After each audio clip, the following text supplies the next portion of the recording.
The Women's Super League is back, and after England's success reaching this year's World Cup final, the women's football is growing faster than ever. But there's still work to be done, as according to iNews, 41% of schools don't offer equal access to football in PE lessons. So what is needed to push the women's football to the same level as the men's?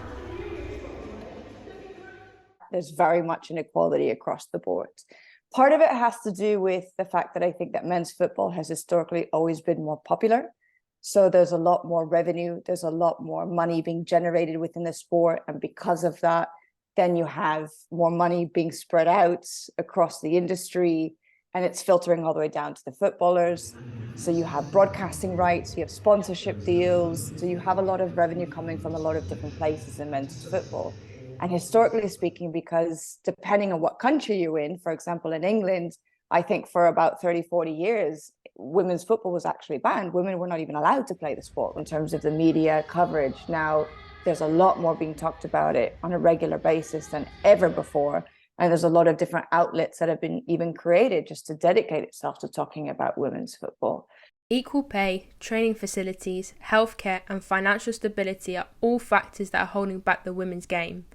Actonians football club player Jasmine Williamson had to work hard to get to where she is today, playing for the women's first team, as there was little opportunity in school. Secondary school with a passion for sports, it was hard because there wasn't really any girls teams or any much things available for me to do.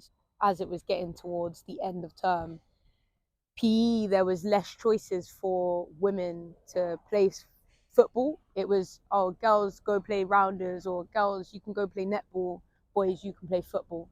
And I was stuck in the middle, like, I want to kind of pursue a career in football, but I was limited because I didn't have a choice. At that point, I realized that there needs to be something done.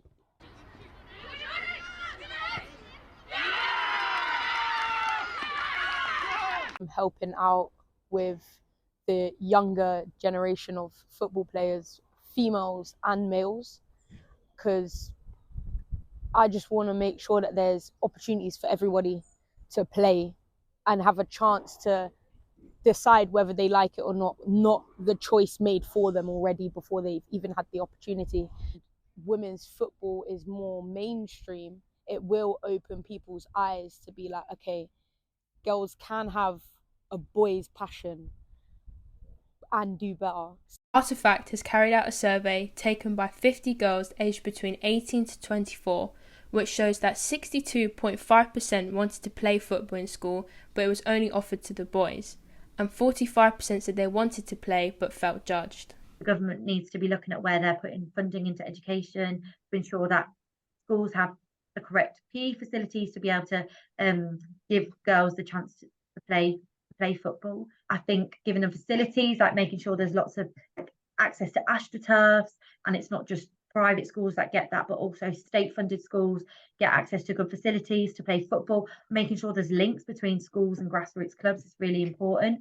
So coaches from grassroots clubs can come into schools and promote their clubs and promote girls to go along on a Saturday and see what it's about and play some football, make some friends, trial out for the teams. Women's football is going in the right direction and is increasing in popularity across the world, with big tournaments such as the World Cup and the upcoming women's football tournament that will take place in the Paris 2024 Olympics.